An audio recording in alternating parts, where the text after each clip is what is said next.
Hi, and welcome back to the Small Business Show. A second season is underway. We're so happy to be here tonight. And I've got my beautiful co-host here, Linda Ockwell-Jenner here, and we're ready to go with another season for the show. Thanks, Steve. That's amazing. We've got some wonderful guests appearing, so we're very excited. You know, I really started to look at the show schedule this year, and we're doing some things a little differently this year. First of all, obviously doing it in the studio, so it's kind of nice to have some comfortable furniture. And I think the other thing, too, is we've got a really good range of guests. We have, but we're not going to let the secret out today because we want you to be really amazed when you meet our wonderful guests. Yes, and we're going to be right back in just a minute with the Small Business Show.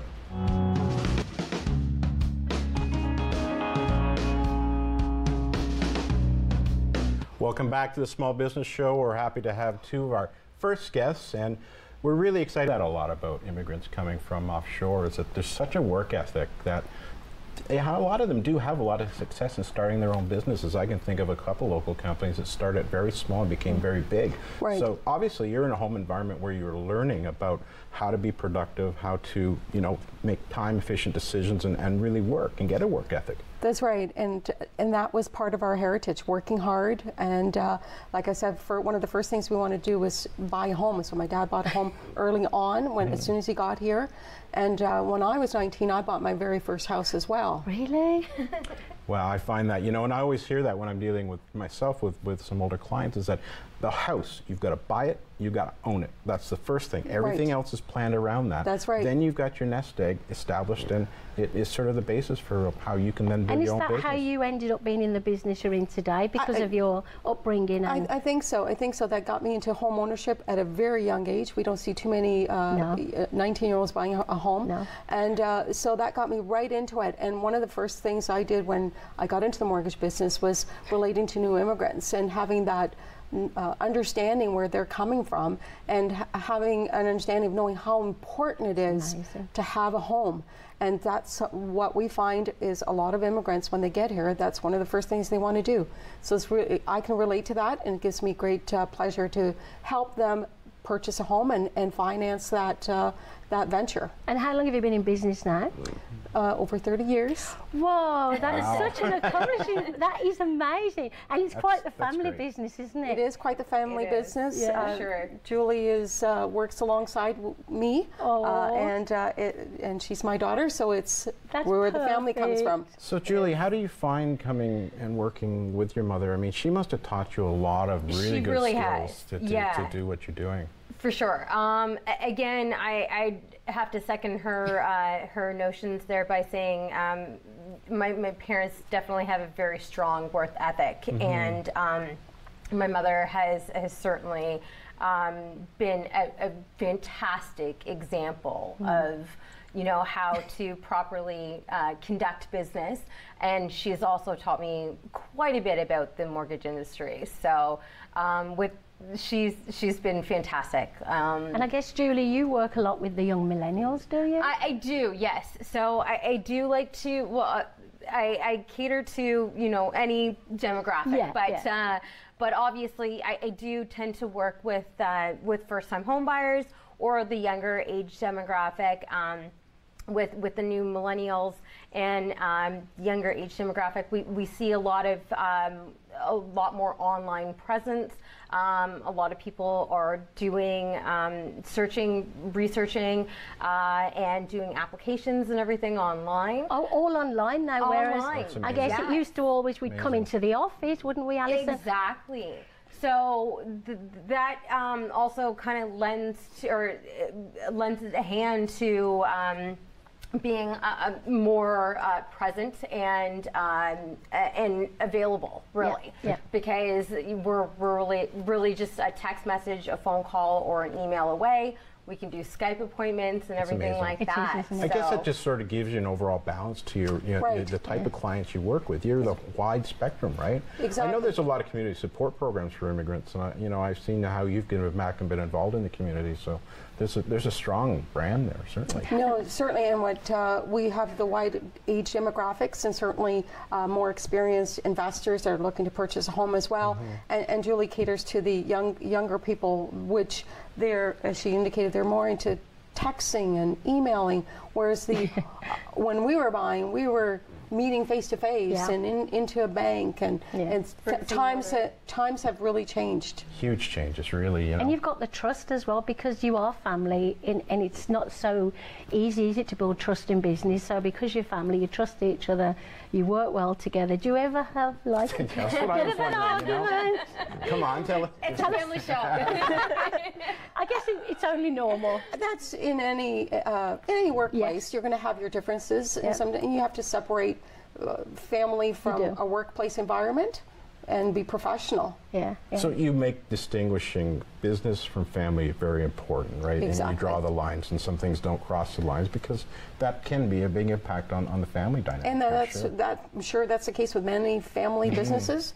You have to separate that, because we're in a professional office, professional workplace, and you have to cater to that environment. And you work primarily in the Waterloo region area, or do you work across Canada? Pretty much anywhere in Ontario. Anywhere in Ontario? That's Our amazing. focus is mainly southwestern Ontario, because that's where we live and that's where we work, but with technology, we're licensed in Ontario. That's, I think, a big advantage, is now technology has just changed a lot of industries, so that you can have a wider base that you work from, because you don't necessarily have to be face-to-face for everything. Exactly. And did you always want to get into this kind of business? I mean, did Mommy push you a little bit? No, not really. So I did a couple of things prior to getting into this industry, and she mentioned it to me. I wasn't really too keen on it right away, but I definitely I tried it out for a little while, and I was like, you know what, there's absolutely no way that I can't do this, and I certainly do enjoy it, and I haven't looked back. You can tell, and we hear such good things about you guys in the community. Thank you. So in terms of the business itself, I mean, do you plan for the future growth of the business with the family in mind, or is it just something that, you sort of haven't really given a lot of thought of? Because I always look at the problem with business and families is the succession. And sometimes there's a challenge in that succession. I don't get that feeling It's here. a good question. It's a general question. No, I think you do start thinking about long term. What are your goals long term? And like any business, you have to plan ahead. And eventually, at some point, what are your retirement goals and what are your retirement focus? And obviously, having a family-owned business, we do have a built-in succession plan already in place. I think that's so important, and you're looking forward to the day when you got your name on the door. Well, you got your name on the door anyways, but you know what I mean. Ready to do that. Yeah. But I mean, it's always changing, I think, it's good to always be looking forward, so it's good to hear, that's a lot. I can tell you, there's a lot of people in business, family businesses, that don't think forward the way they should, so that's so important. Well, I've known you girls now, and so has Steve, for quite some time, and it's been wonderful to see the growth, especially seeing you grow, Julie, because you were like, when I was and you're that much takers. The thing is, what I noticed, you are so happy with looking after clients and meeting people. It's not just a job, is it? You really love what you do. Yeah, and I think that's the difference, is finding something that you love and you don't feel like you're going to work. It feels like you're enjoying part of it. It becomes part of your life, and it's not really a day job that you go in and punch in at 9 and go home at 5. Like you need you do. I had that discussion with somebody this morning. The label I use is passion.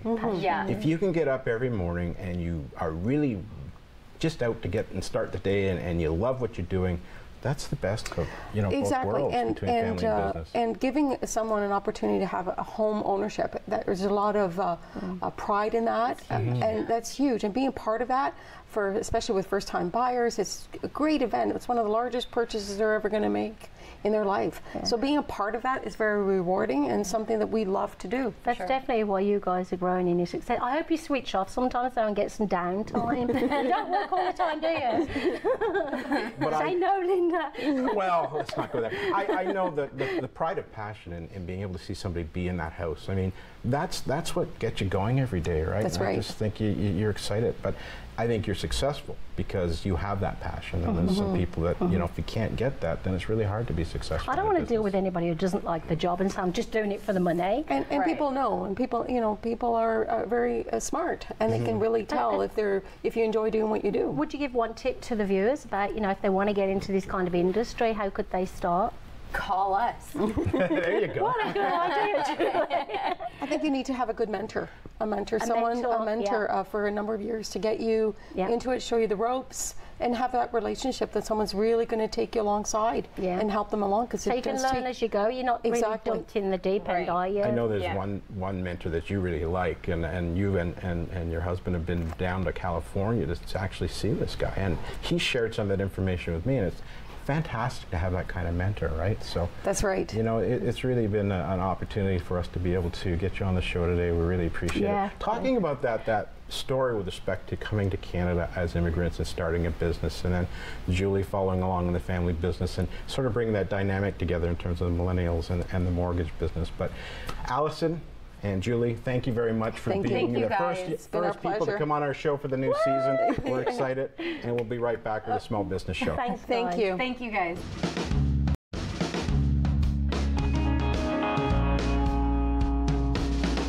Welcome back to the Small Business Show. Glad to have you back. You know, we tried to get somebody on last year that we had a challenge with, and you know, I'm glad to see he's here today. Yes, and this person is a VIP in my eyes. He's somebody I love to bits. He's like a family member. Tony Da Silva. Thank you. Chicabello. You are amazing. Thank you for coming on the show. Thanks for having me, guys. Thank you so much. So, Tony, we've known each other now for about 18, 20 years. About that, yes. And you haven't run away from me yet? No, not yet. Not yet. It's a good sign, right? What's wrong with that? Nothing. People talk about the transformation in technology. You transformed me from somebody who was very insignificant to how beautiful I am now. I love where we start today. Thank you so much. The reason Steve and I wanted you on the show is because when you were a high school student, you were told something really mean by a teacher or a principal, I believe. Principal, yes. And if you'd love to share with our audience, because I think